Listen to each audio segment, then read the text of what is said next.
Okay, हमारा youth Congress आज ESC office visit करने आया है। रिगार्डिंग कल एक ईएससी ऑफिसर ने एक मैजिस्ट्रियल पावर को यूज़ करके सीआरपी 144 सीआरपी लागू किया था बीफ वो नाम को लेके। तो उसी सिलसिला में हमारा यूथ कांग्रेस एक रिप्रेजेंटेशन लेके आया है। वो जो सीआरपीसी जो 144 जो इम्पोज करके रखा है उसको रिकन्सिडर करने के लिए यहाँ आया। तो पता चला ये ईएससी सार तो नहीं है, सुबह से साइड नहीं है।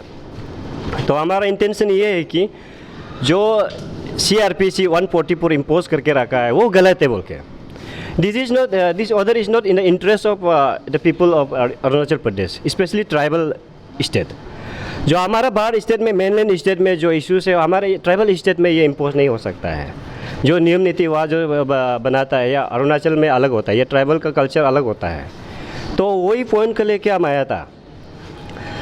इस पे एक्चुअली हमारा ये 144 सीआरपीसी तब लागू किया जाता है जब कुछ इमरजेंसी हो, जब हमारा पब्लिक के जनता के लिए जब खतरा हो, कुछ पब्लिक न्यूसेंस हो, लॉ एंड ऑर्डर का प्रॉब्लम हो, तब 144 सीआरपीसी तब लागू होता है। ये रेस्टोरेंट और होटल में बीप लिखा है बोल के उसी का पॉइंट को उसी पॉइंट को लेके 144 सीआरपीसी इम्पोज करना, ये एक कानूनी तौर पे देखा जाए तो इसे totally misuse of magisterial power. तो ये पॉइंट को हम लेके आया है। हमारा ईएससी साहब जो यहाँ एजुकेटिव मैजिस्ट्रेट है उसको हम रिक्वेस्ट करते हैं जो भी आपने कल जो भी ऑर्डर पास किया उसको रिकन्सिडर कीजिए, बिकॉज जो ऑर्डर पास किया है वो हमारे पब्लिक इंटरेस्ट में नहीं है।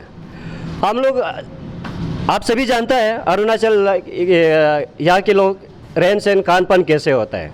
सदियों से हमारा यहाँ हर घर में बीफ को कंज्यूम करता है, वो छुपाने वाला बात नहीं है। हर घर, हर कोई बीफ को खाता है। हर ओकेशन, हर प्रोग्राम या कुछ प्रोग्राम घर में छोटा मोटा बड़ा प्रोग्राम हो, बीफ का ही यूज़ करता है, गाय का यूज़ करता है या गाय को काट के हम लोग खाता है। इसमें छुपाने वाला कोई बात नहीं है। बाहर स्टेट में जो नियम नीति है उसको लेके या इम्पोज करना ये एक तरीका से माना ये ट्राइबल को एक गलत दिशा में लेके जा रहा है। हमारा ये मैजिस्ट्रियल पावर जो है गलत तरीका से यूज़ हो रहा है। तो इसको हम रिक्वेस्ट करते हैं, ये हमारा जो एग्जीक्यूटिव मैजिस्ट्रेट है तो आगे जाके ये ऐसे इम्पोर्टेंट जो ऑर्डर्स होता है, इमरजेंसी जो ऑर्डर्स होता है उसको गलत तरीका से इशू नहीं किया जाए तो अच्छा रहेगा। सर उसमें लिखा गया था कि जो सेक्युलरिज्म है उसके स्पिरिट को उन लोग मेंटेन करके ये चीज़ को लागू किया गया। तो आपको क्या लगता है सर? हाँ, वही बात को भी हमने पॉइंट लेके हमारे रिप्रेजेंटेशन में उसको पॉइंट में नोट किया है। सेक्युलरिज्म की बात, जब रिलीजन एक दूसरे को आपस में टकराव मिलता है, सेक्युलरिज्म प्रॉब्लम तभी हो सकता है। हमारा अरुणाचल में स्पेशली ईटानगर है, बहुत सारा कॉलोनी में, बहुत सारा जगह में रेस्टोरेंट होटल बहुत सालों से, बीफ रेस्टोरेंट बीफ होटल हम लोग रोज़ जाता है। हमारा फ्रेंड सर्कल भी काफ़ी लोग जाता है। बीफ रेस्टोरेंट का हम एक दूसरे को पूछ के जाता है, तो उसमें कभी सेक्युलरिज्म का प्रॉब्लम नौबत नहीं आया है। कभी हमारा हिंदू हो, क्रिश्चियन हो, जो भी धर्म जो फॉलो करता है, कभी एक दूसरे को कभी टकराव, एक दूसरे को कभी लड़ाई झगड़ा किया नहीं है। लेकिन ये ऑर्डर जब से कल इम्पोज किया है, एक दूसरे में एक मेंटली एक रेस्टलेसनेस पैदा किया है, एक दूसरे को एक माने सेक्युलरिज्म प्रॉब्लम यही ऑर्डर से बाद में अगर पैदा होगा तो यही ऑर्डर से पैदा होने का चांस है। इसलिए हम मैजिस्ट्रेट एग्जीक्यूटिव मैजिस्ट्रेट फिर द्वारा बोलता है ये ऑर्डर को जल्दी से जल्द रिवोक कीजिए, नहीं तो आगे जाके ये हमारा सोसाइटी में ये पीस एंड हारमोनी को ये हमपर करेगा। एक दूसरे को ये जो अभी हमारा पीस लविंग स्टेट था, एक दूसरे कल जाके ये इशू को लेके आगे जाके बहुत बढ़ावा मिल के ये हमारा जनता आपस में लड़ाई झगड़ा करने का बहुत चांस है। इसलिए ये ऑर्डर को रिवोक करना चाहिए। सर, कम्युनिटी का जो एक सेक्शन है उसको हर्ट होगा, सेंटिमेंट हर्ट होगा, और उसमें एनिमोसिटी वर्ड का भी यूज़ किया गया था, जिससे जो बीफ वर्ड है उसको देख के वो लोग गुस्सा हो जाता है, ऐसा मेंशन किया गया था। आपको क्या लगता है ये सही नहीं है क्या? सच्ची में गुस्सा नहीं होता है? आप सभी जानते हैं सदियों से ईटानगर में आप लोग भी रह रहे हैं, बहुत सालों से रहे, हम भी यहाँ में बहुत सालों से रह रहे हैं। बहुत सारा बीफ रेस्टोरेंट है, बीफ होटल है, कभी ये प्रॉब्लम आया नहीं था। अभी अचानक से ये प्रॉब्लम कहाँ से आया? ये एक तरफ से कोई सोची समझी अंदर एक इंटरनल एक साजिश है। इसको ये हम लोग नहीं मानता है, इसको टोटली हम लोग कंडेम करता है। ये आगे जाके हमारा सोसाइटी में डिसहार्मनी ये पैदा करेगा, इसलिए हम ये इसको एक्सेप्ट नहीं करता है। जो लाइन्स जो पॉइंट EAC साहब ने जो मेंशन किया है उसको हम एक्सेप्ट नहीं करते. It's totally against the will of the people, against the interest of the people. This is not a fair order, especially in a tribal state like Arunachal Pradesh.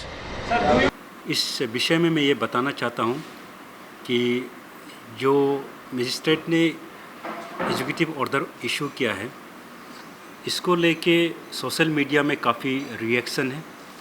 Even बहुत सा communities इनके ऊपर में negative and positive reaction हमें देखने मिल रहा है. तो being a responsible political party and my party always work on regional aspiration, national outlook. हमारा party regional aspiration and in terms of Arunachal we can say a tribal aspiration, कि हम tribal aspiration का ideology पे चलते हैं. उस हिसाब से ये जो ऑर्डर है ये ट्राइबल सेंटीमेंट को हर्ट करता है. और हमारा पॉलिटिकल पार्टी जब ट्राइबल एस्पिरेशन का बात करता है, उनका हित के लिए काम करता है, it become a concern for us to come forward and say something on it. और इसमें मैं बेसिकली आपको ये बताना चाहता हूँ कि ये अंडर सेक्शन 144 CRPC जो एग्जीक्यूटिव मजिस्ट्रेट ऑर्डर निकला है, ये क्या चीज़ है. बहुत सा कॉमन आदमी लोग इसको इस चीज़ को नहीं समझता है. इन ले में terms I can explain you, मैं आपको बता सकता हूँ कि ये एक ऐसा ऑर्डर है, यूजुअली एग्जीक्यूटिव मजिस्ट्रेट को एम्पावर किया गया है, जहाँ में in the cases of urgency to prevent the riot और पब्लिक न्यूसेंस और apprehension of danger of life, health and safety, ऐसे केसेस में ये लोग एक प्रिवेंटिव ऑर्डर्स निकाल सकते हैं. और ये ऑर्डर बेसिकली 2 मंथ्स के लिए ही लागू होते हैं मैक्सिमम. और अगर इसका एक्सटेंशन चाहता है तो इससे गवर्नमेंट ऑथोराइज करने से, अप्रूवल देने से 6 महीने तक एक्सटेंड हो सकते हैं. तो बेसिकली ये जब हम पब्लिक न्यूसेंस का बात करता है और रियोट का बात करता है, कि अगर मजिस्ट्रेट को, एग्जीक्यूटिव मजिस्ट्रेट को ये लगता है कि कुछ इश्यूज़ के कारण से ये पब्लिक डिस्टर्बेंस, पब्लिक का जो पीस एंड ट्रैंक्विलिटी को डिस्टर्ब हो सकता है, या फिर लॉ एंड ऑर्डर इशू हो सकता है, ऐसे केसेस में ये एक प्रिवेंटिव ऑर्डर्स निकाला जाता है. लेकिन जहाँ अरुणाचल प्रदेश का केस और मोर पर्टिकुलर इन कैपिटल में ये जो ऑर्डर उन्होंने 13 जुलाई 2022 को निकला है, तो मुझे ऐसा नहीं लगता कि ये ऑर्डर का हिसाब से कि हमारा यहाँ कुछ public piece and tranquillity disturb होने जा रहा है, या फिर लॉ एंड ऑर्डर करा होने जा रहा है, या फिर लाइफ, हेल्थ और सेफ्टी का डेंजर होने जा रहा है. ऐसा मुझे नहीं लगता, क्योंकि यहाँ में जो बीप पर्टिकुलर जो रेस्टोरेंट चल रहा है, ये बहुत सालों से लास्ट 15, 20, 25 ईयर से यहाँ चल रहा है ट्रेडिशनली. और हमारा जो tribals peoples inhabitant of Arunachal Pradesh, almost 10% tribal state है, यहाँ में बीफ एक स्टेबल फूड है and we enjoy eating food. हमारा लोग उसे खाने पसंद करते हैं. और बीफ होटल होने के कारण से बहुत सा फैमिली लोग सैटरडे संडे को फैमिली डिनर के लिए जाते हैं and they enjoy eating food. ऐसे में मुझे किसी भी एंगल से भी ऐसा नहीं लगता कि इनका साइन बोर्ड का कारण से, इनका मेनू में होने का कारण से समाज में एक अराजकता पैदा होने जा रहा है, या फिर पीस एंड ट्रैंक्विलिटी डिस्टर्ब होने जा रहा है, या लाइफ और सेफ्टी डेंजर और ऐसे दिखाई नहीं देता है. तो ये ऑर्डर किस बेसिस में निकला, उन्होंने ग्राउंड दिया है कि सम सेक्शन ऑफ द कम्युनिटी का सेंटीमेंट को ध्यान में रखते हुए. And I believe that Arunachal Pradesh is 10% tribal state and almost exceptional medical cases सब लोग बीफ ले लेते हैं और इन्जॉय करते हैं खाने पे. तो ऐसे में the larger section of the society have no objection for it, इसके लिए ऑब्जेक्शन नहीं है. तो आपका ये ऑर्डर जो निकला है, ये actually this kind of order should actually एक काइंड ऑफ प्रिवेंटिव मेजर्स होना चाहिए जो लॉ एंड ऑर्डर्स को सेफगार्ड करने के लिए. लेकिन ये ऑर्डर से जिस तरह से सोशल मीडिया में एक डिबेट चल रहा है, मुझे ऐसा लगता है कि आने वाला समय में ये ऑर्डर का कारण से लॉ एंड ऑर्डर सिचुएशन खरा होने जा रहा है, ऐसा मुझे लगता है. क्योंकि larger section of the society not happy with this order. यानी कि ये ऑर्डर जो पीस एंड ट्रैंक्विलिटी मेंटेन करने का जो ऑर्डर निकला है, वो रिवर्स एक्शन काम कर रहा है, यानी कि पीस एंड ट्रैंक्विलिटी को डिस्टर्ब हो रहा है. और उन्होंने बोला कि ये सेक्युलर स्पिरिट को रेस्पेक्ट करते हुए ऑर्डर निकला. मुझे ऐसा लगता है कि this order is non seculars, क्योंकि एक particular small section of the community को बायस ऑर्डर निकला जैसे लगता है. ऐसे में this order has really a debatable, और उसी हिसाब से पब्लिक रिएक्ट कर रहा है.